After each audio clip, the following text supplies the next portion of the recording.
Saabalamuzi Alfonso Winyidolo abikidde eggwanga ng'omulamuzi Kenneth Kakulu bw'avudde mu bulamu bw'ensi olunaku olwaleero okusinziira mu ggwanga lya Kenya gy'abadde yatwalibwa okufuna obujjanjabi ng'era ono amwogeddeko ng'abadde omukozi ennyo ateebalira. That we announce the passing on of Honorable Justice Kenneth Kakulu, who until this morning was a justice of the Court of Appeal / Constitutional Court. Reports from the family indicate that he passed away at Aga Khan Hospital in Nairobi this morning, March the 7th, 2023. Justice Kakulu, as many of you know, has been a valued member of the bench since his appointment on July 4th, 2013, and he will greatly be missed by the judiciary of Uganda and people who have known him. He was, through his actions and judgments, a human rights defender par excellence. The 65-year-old was born on the 11th November 1958. The judiciary will release a detailed funeral program in due course. As a judiciary, we shall surely miss him.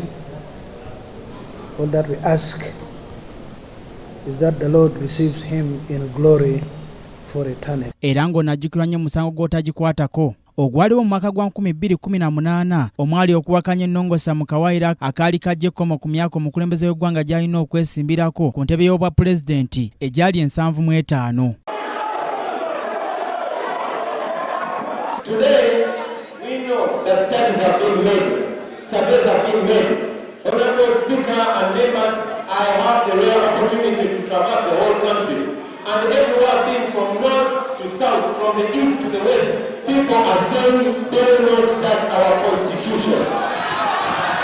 Ensonga eno bwe yagenda mu kkooti ensukkulumu abalamuzi abataano abaatuula mu musango guno kwe kwali ne Kenneth Kakulu newankubadde nga abalamuzi abana bakkanya ne Paalamenti yasalawo nti akawaayiro kano kagibwe mu ssemateeka. Kakulu yayimirira bwantoogo n'awakanya kino ng'agamba nti kyali kityoboola ssemateeka wa Uganda nti n'ebyakolebwa nga akawaayiro kano kagibwa mu ssemateeka byali bimenya amateeka.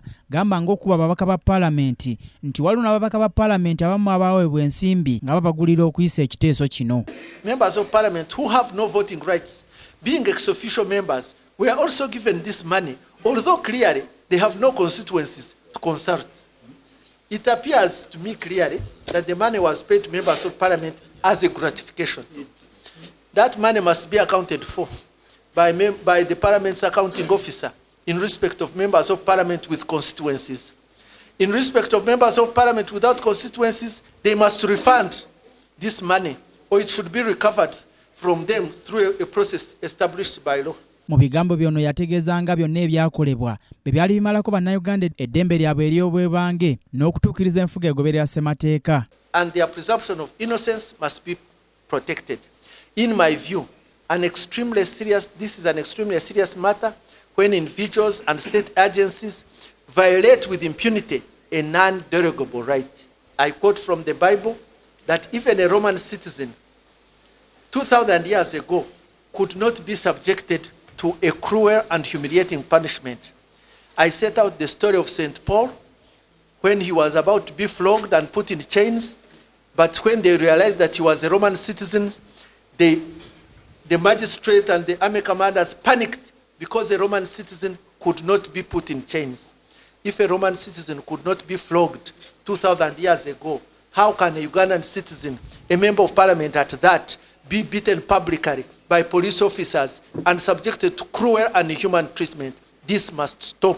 Okusinziira ku munnamateeka Tegule Gawaya, omugenzi abadde akola omulimu gwe mu bulambulukufu ng'agoberera amateeka nga bwe galambika. Ssemateeka okusinziira nga bwe baagiwandiika baali baagala nti omuntu yenna kasoweza 75 dayeeka omule.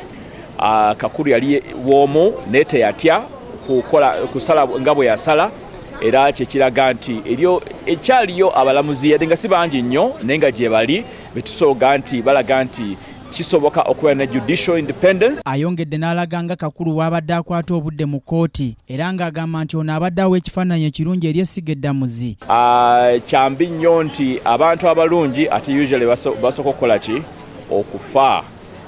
Era kitulumye nnyo kubanga ono y'omu ku balamuzi betugaa nti Kenneth Kakulu wanga yali mu musango gwo gujja kutambula mu ngeri y'amateeka nga Kakulu tajja kulya nguzi, Kakulu tajja kugaa nti gavumenti eragidde enkole bwenti ne bweti, Kakulu tajja gaa nti ntidde banagamba ki n'olwekyo nkoze bwenti. Nze Omulangira Junju Moses, KTV amalindirire.